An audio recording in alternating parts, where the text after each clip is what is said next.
Halo, bertemu lagi bersama saya Rahman Faris Hutapea. Berkisah tentang horor dan hantu dan macam-macam lainnya. Oke, langsung aja ke TKP. Banyak orang di sekitarmu masih saja memakai pesugihan. Bahkan kalau kita melihat tetangga kita kiri kanan, kita tidak bisa lihat dia itu memakai pesugihan atau tidak, begitulah. Baru-baru ini email saya tiba-tiba ada sebuah pesan masuk. Pas saya buka ternyata ada seorang om-om wibu hidung belang berumur 44 tahun. Dia itu curhat kepada saya di dalam email begitulah. 20 tahun yang lalu om-om ini selalu mencuri celana dalam wanita maupun pria. Memang ceritanya ini sangat menjijikkan dan bikin muntah. Tapi mau gak mau harus gue bahas lah buat kalian semua, agar kedepannya subscriber saya maupun di luar subscriber saya tidak meniru kelakuannya, begitulah. Agar generasi kita ini tidak seperti Om Wibu ini, teman-teman. Begitu. Sehabis Om Wibu ini berhasil mencuri celana dalam wanita, kemudian celana dalam itu dimasukkan ke dalam kuah bakso agar si pembeli yang sudah memakan bakso itu besoknya akan membeli lagi dan lagi seperti ketagihan, begitulah. Om-om hidung belang ini pembisnis juga. Kampretnya, dia itu memakai ilmu marketing dari setan dan iblis. Jadi cepat kaya raya lah ini Om Wibu inilah, begitu. Cerita itu mulai bermula pada saat Om Wibu ini menjadi sebuah karyawan pabrik. Dia sudah menikah dan punya anak juga. Tapi gaji bulanan Om Wibu ini sangat sedikit sekali. Tidak sesuai kebutuhan hidupnya. Selain itu, anaknya berjumlah 4 orang juga, teman-teman.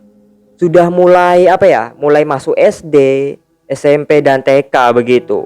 Om Ibu ini sangat pusing sekali. Kalau dia hutang ke bank malah gali lobang tutup lobang. Begitulah teman-teman, ada lagunya begitulah. Ngeri juga ya kawan-kawan. Perjuangan seorang ayah begitulah untuk mensejahterakan hidup anaknya, begitu. Lanjut lagi ceritanya, ketika om-om wibu ini mendapatkan hari libur kerja di pabrik, dia itu menyempatkan diri untuk belajar membuat bakso, adonan bakso kayak pentol, rasa kuah bakso, keripik, dan bumbu lainnya di tempat temannya yang berjualan bakso. Hari berganti bulan, berganti tahun. Om ibu ini sudah mempunyai tabungan yang cukup untuk menjalankan usaha baksonya yang ia pelajari di rumah temannya itu. Besoknya ia mengajukan resign atau keluar dari tempat kerja. Untungnya om ibu ini dia diterima resignnya sekaligus mendapatkan uang pesangon lah begitu, alias uang penghargaan masa kerja. Lumayan kan, masuk di kantong begitulah buat modal usaha bakso. Kan lumayan itu uang juga masalahnya men. Waktu malam hari sampai menjelang menuju subuh, om ibu ini semangat sekali menyiapkan adonan bakso dan lain-lain. Lalu dibantu juga bersama istrinya. Kemudian jam 10 pagi dia sudah berjualan di keramaian pasar-pasar yang berjualan sayur, ikan, buah, dan lain-lain. Nah, di situ om ibu ini standby mencari sebuah nafkah buat anak-anak dan istrinya juga untuk membeli sebuah beras begitulah. Di hari pertama berjualan, alhamdulillah jualan bakso om ibu ini habis semua, tak tersisa. Sampai pulang ke rumah, uang hasil jualan itu diberikan semuanya kepada istrinya, kemudian diputar lagi menjadi uang. Setengahnya ditabung untuk anaknya sekolah, sisanya dibuat untuk modal jualan baksonya. Begitu. Usaha om ibu ini tak kerasa sudah berjalan 4 tahun. Kemudian dia ingin membuka sebuah tempat agar orang yang memakan bakso itu lebih nyaman. Tempat itu ya dia mau membeli sebuah ruko begitulah, tempat ruko begitu. Jadi kalau orang makan di tempatnya ya nggak pikir jalan, nggak bau asap begitulah. Jadi ada tempat duduknya begitu, ada kipas angin dan sepoi-sepoi, ada juga TV-nya. Jadi dia kalau customer yang makan bakso itu menikmati nonton TV begitulah, nonton channel HBO begitu. Iya begitu. Tiba-tiba rukonya om ibu ini baru 1 hari dibangun. Di seberangnya ada juga orang yang membangun usaha bakso juga di hari itu juga.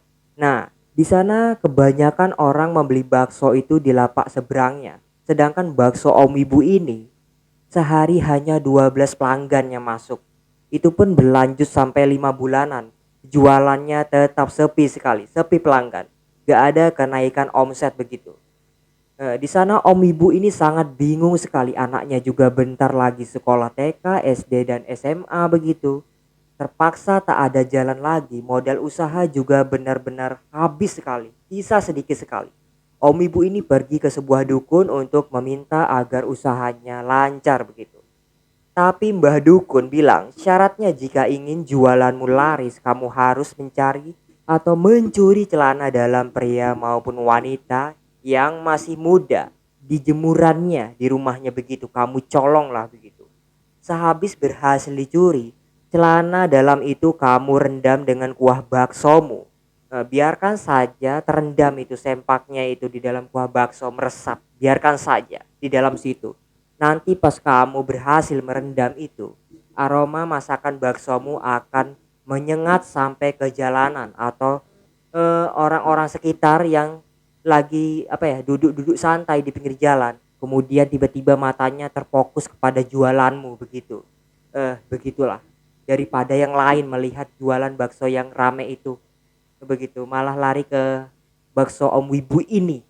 Nah, keesokan harinya Om Ibu ini mulai mengikuti sebuah perintah Pak Dedukun untuk mencuri celana dalam wanita atau celana warga sekitar rumahnya yang masih terjemur pakaian sempak-sempak begitulah. Sehari Om Ibu ini berhasil mencuri 13 celana dalam wanita. Motifnya bervariasi, men. Ada macan, ada kucing, ada singa, ada celana dalam janda, ada celana dalam kampret juga, banyak sekali. Nah begitu, anak istrinya tidak tahu kedok bapaknya ini yang mesum. Pokoknya sehabis berhasil mencuri, Om Ibu ini memasukkan 3 celana dalam di dalam termos bakso. Sehabis itu kuah bakso yang sudah dibuat kemudian dituangkan ke dalam termos bakso lagi, agar celana dalam curiannya ini kemudian ikut terebus dalam kuah bakso itu, supaya ada aroma yang menyengat begitu, sangat harum sekali. Tak lama setelah itu, satu persatu orang mulai memasuki kedai jualan baksonya.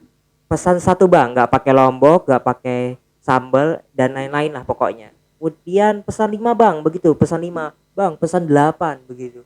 Buat mantan saya ini yang janda-janda begitulah. Pokoknya begitulah. Kemudian banyak juga pelanggan yang membeli bakso Om Wibu ini, memujinya. Ih enak sekali bakso Anda ini, enak sekali. Baru pertama sekali saya memakan bakso Anda, enak sekali. Sampai kenyang perut saya itu, kenyang sekali pokoknya. Tak kerasa usaha Om Ibu ini sudah mempunyai 8 cabang karyawan. Banyak sekali pokoknya karyawannya ini. Tapi Om Ibu ini selama sebulan dia tidak mencuri celana dalam wanita lagi di jemuran karena sudah banyak uang lah, makanya dia nggak mau mencari syaratan pesugihan lagi lah.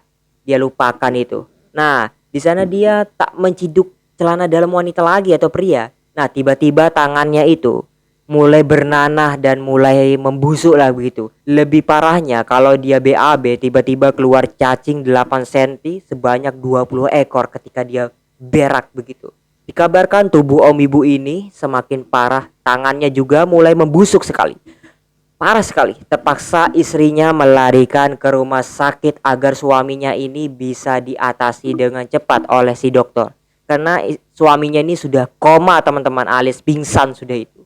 Sesudah sadar dari koma, Om Ibu ini kaget, satu tangannya hilang. Istrinya menjawab begitu, pertanyaan suaminya. Tanganmu sudah dipotong pak, karena sudah nggak layak menyatu di dalam daging begitulah. Nggak apa tuh, nggak cocok lagi menyatu dalam daging. Karena sudah busuk, gak pantas kalau dipertahankan tanganmu ini. Begitu. Nanti tanganmu ini bisa dimakan ulat dan lain-lain dan belatung. Mau kamu pak? Mau? Begitu. Malam-malam di rumah sakit, Om Ibu ini berteriak kesakitan. Perutnya begitulah. Dokter pun langsung menghampiri Om Ibu ini, lalu memberikan sebuah obat sakit perut atau obat mencret begitulah. Tapi malah tambah parah dikasih obat. Dokter pun langsung merongsen perutnya begitu. Anehnya habis dironsen, ada ditemukan hewan seperti kelabang ada 30 ekor bergerak-gerak di dalam ususnya Om Wibu ini. Istrinya mendengar berita itu langsung pingsan. Anaknya melihat bapaknya sakit parah. Dia langsung memanggil sebuah kiai untuk mengatasi ini. Sesudah Pak Kiai datang ke dalam ruangan rawat inap, Kiai melihat ada 3 sosok setan yang sedang sibuk menyuapi kotoran ke dalam mulut Om Ibu ini. Kiai mau memegang badannya tapi tiba-tiba begitu dipegang badannya tiba-tiba terpental begitu sang Kiai. Di sana sang Kiai langsung mengambil sebuah air putih lalu membacakan sebuah mantra ilmu putih. Sehabis itu airnya disiramkan ke tubuh Om Ibu ini. Alhasil tubuh Om Ibu ini mengeluarkan sebuah asap yang sangat banyak. Sehabis itu dia terbangun seolah-olah dia tidak ada penyakit sama sekali Om Ibu ini. Sehabis disiram sama siraman rohani oleh sang kiai ini begitu.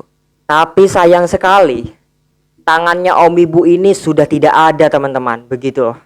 Akibat ya melanggar peraturan pesugihan begitu, makanya dia kena penyakit aneh sampai-sampai tangannya hilang. Kemudian dia sudah dibacakan oleh kiai sembuh badannya total, tapi sayangnya tangannya ini hilang teman-teman, sudah dipotong dokter.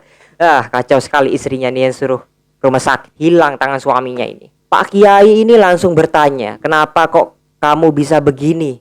Om Ibu ini menjawab, begini Pak Kiai, selama saya mempunyai usaha bakso, saya itu mendalami ilmu pesugihan agar usaha saya ini tetap jalan. Setiap malam saya diharuskan mencuri celana dalam wanita dan pria di jemuran rumah warga masing-masing begitulah. Kemudian hasil curian celana dalam itu saya rendam dengan kuah bakso.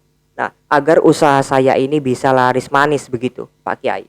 Tiba-tiba anaknya mendapatkan telepon dari karyawan bapaknya ini. Dia ngomong, maaf, maaf neng, begitu. Usaha bapakmu 6 cabang ini kebakaran semua. Kemudian 2 cabangnya ini dikabarkan masakannya basi semua begitu. Pas tiba-tiba orang memakannya ada ulat tiba-tiba muncul. Di sana langsung anaknya langsung mematikan telepon itu. Telepon dari karyawan ditutup begitu. Langsung anaknya ini memberitahukan ke bapaknya begitulah. Dia langsung memberitahukan ke bapaknya. Sontak anaknya memberitahu bapaknya. Otomatis si Om Wibu ini langsung stroke dan pingsan. Begitu langsung pingsan. Nah, bagaimana kelanjutannya? Dikabarkan Om Wibu ini sudah hijrah dari usaha bakso menjadi juragan beras. Setiap mendapatkan omset, dia itu selalu bersedekah kepada orang tak mampu. Selain usaha beras, dia juga usaha yang lain seperti kuliner begitulah, tapi bukan bakso begitu, tapi nggak pakai pesugihan lagi dia. Kemudian uang dari hasil kuliner itu dan melebihi omset, dia sedekahkan kepada anak yatim juga begitulah. Dia itu cabangnya di mana-mana sudah melebihi cabangnya bakso pesugihannya dulu begitu. Kuncinya, bilang Om Ibu ini kalau mau sukses, dia itu harus rajin beribadah atau bersedekah begitu. Oke, konten kali ini sudah selesai ya teman-teman ya. Semoga bermanfaat buat kalian semua cerita horor yang nyata ini. Oke, kita tutup bersama saya pastinya Rahman Faris Hutapea. Oke, jangan lupa kalian subscribe channel Rahman Faris Hutapea. Oke, kita tutup saja cerita yang sangat membanggakan ini bersama saya pastinya Hutapea.